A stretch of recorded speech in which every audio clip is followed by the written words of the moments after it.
Today I'd like to talk to you about common weld marks that or symbols you'll see on a blueprint. And those can be broken into three of the most common that we're going to talk about today. So we have fillet welds, we have groove welds, and we have plug and slot welds. So fillet welds are going to be what we would typically see called out, like you can see here, where you have a fillet weld. And it's going to be, you can see a representation of it up here, where it is a weld that is filling in this corner slot here, and you'll have measurement designations next to them. And so in this case here, we can see this is a 5/16 fillet weld, and that means that the vertical leg and the horizontal leg of that weld, so represented up here, your vertical and horizontal, are both going to be 5/16 of an inch long. So, and you can see that right here, where you have a 5/16 vertical and a 5/16 horizontal. What you might have occasionally is something that looks like this, where you have a fillet weld that is 1/4 by 3/8, and there you can see your vertical, which is your first listed, is 1/4 of an inch tall, and your horizontal is 3/8 of an inch tall. And you see this represented right here as well. What you might notice on these call outs, so you have your leader coming in here, and then you have your information is on this line here.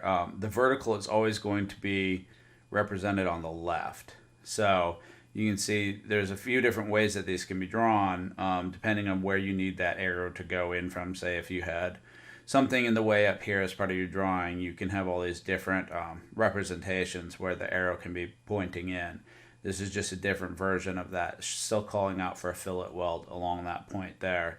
And it would have a measurement, unless you on your blueprint you had a designation that just said all fillet welds are 1/4 inch fillet welds or 3/8 inch fillet welds or whatever. So the final thing on this is you might have something that looks like this with a circle right here at this elbow, and it would be this spot here on this weld.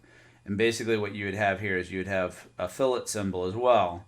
And what this is showing is that this circle around the elbow is pointing at this weld seam right here. But basically what it's saying is all the way around this piece here, you're going to put in a fillet weld. That is whatever the designation is here.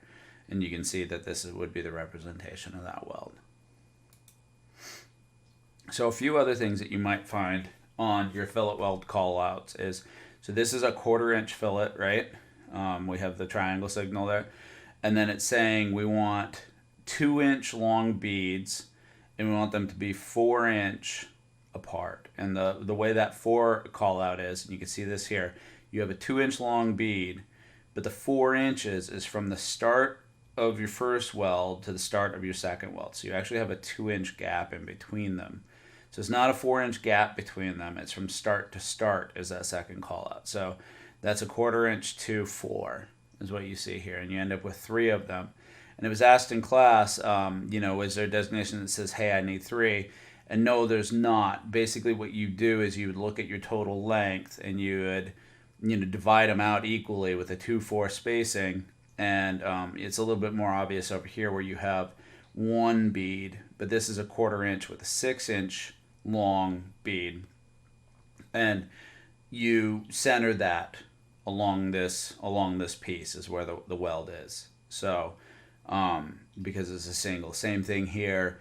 You would take your 3, and the spacing that needs to be between the two of them, or you would take your bead length and your spacing. You'd figure out however many of that combination fit into the piece, and you would put those welds in. All right, so our next is going to be groove welds, and there's a bunch of different groove welds, but they're all kind of the same idea.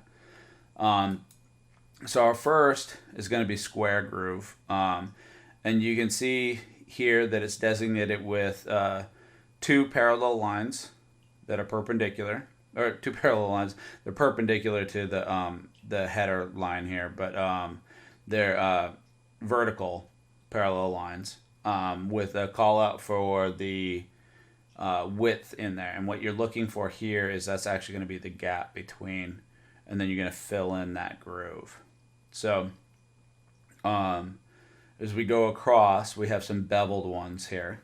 And in this case, we have the symbols are actually kind of opposite of what you would expect to see how you cut your bevels. So we have a bevel here, and the way I was explaining it to the class is you just imagine this bevel signal is pointing at the surface that's going to get the bevel ground into it. So it's pointing up, so it'd be pointing at the top surface. And that's designated a 60-degree bevel, and that's 60 from edge to edge. So if you were going off a vertical, it's a 30-degree, but that would give you a total of 60 degrees from edge to edge, and you can see that in the drawing here. You might have something that looks like this, and this is a double bevel where you have the cross. The 60 here is designating what your bevel angles are going to be, and then the 1/8 is telling you what the gap between those 2 points is going to be. So if we go down here, you can see that we have a 1/4 and 3/8 60-degree bevel. And what that's showing is that this one is your bevel goes up at 60 degrees on both of them, but in this one your bevel goes up to the 3/8 inch. And on this one, your bevel goes down a 1/4 inch. So a little confusing, a little complicated, but that's what that would be showing. And then this one is just that all by itself. So it's a 60-degree bevel going down 3/8 of an inch from the top. And then finally what we have here is a 3/8 bevel with a 1/2 inch penetration on in a 60-degree bevel. So we have the 60-degree bevel, and then we have a 1/2 inch penetration through, and but your bevel is to a 3/8.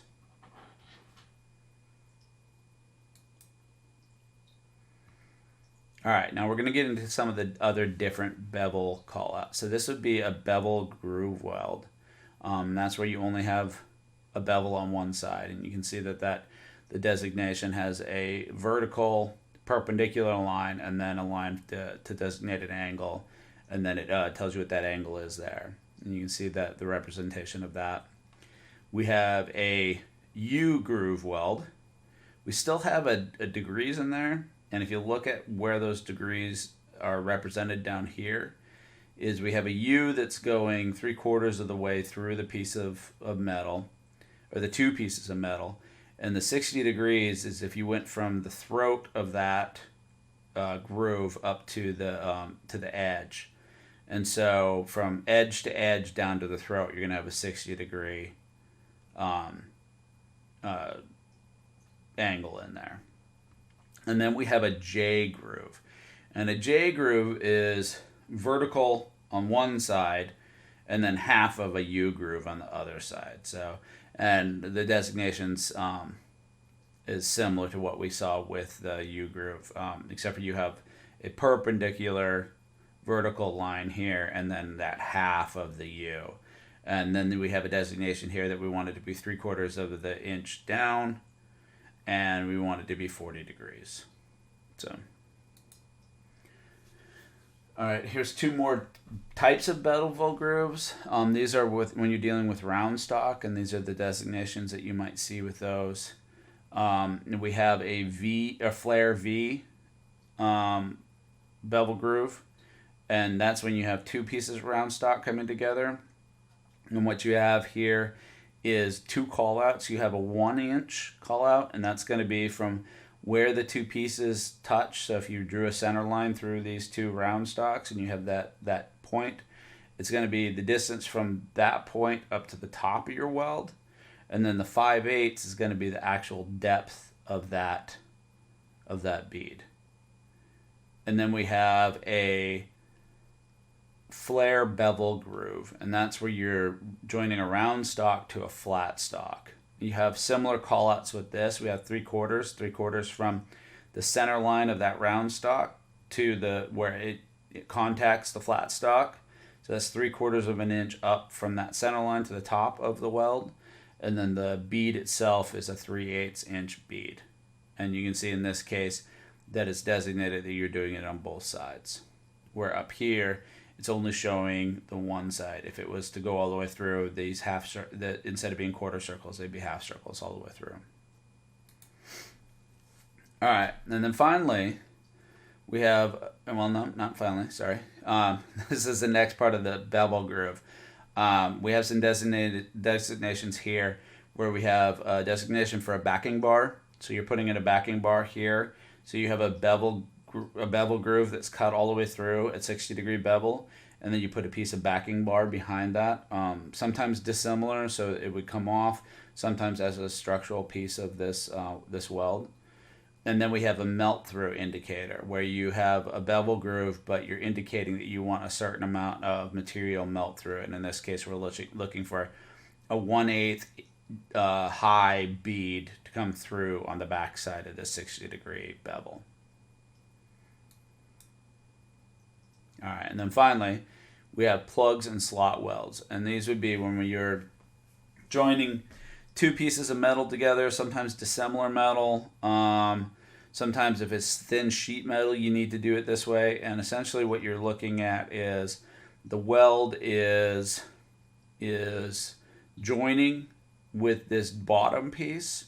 So you're getting mixture of metal on the bottom piece, but not necessarily in where you have the plugs cut. So you have a plug of metal, almost like what you would think of like a rivet, but it's a weld-made rivet coming up through here, and the same thing with the plugs. And these designations get called out in different ways. So, for example, here we have 7/8, so that's telling you the size of the hole.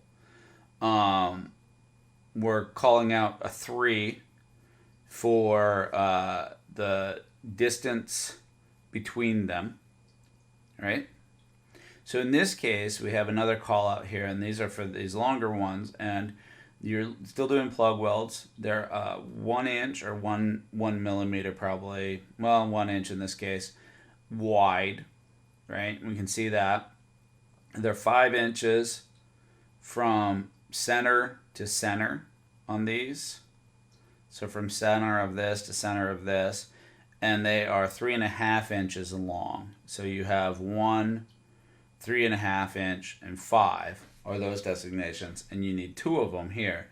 The change that we have here is that we have a 5/8 inside the plug, and that's telling you that we're only filling that plug 5/8 of an inch high on that plug.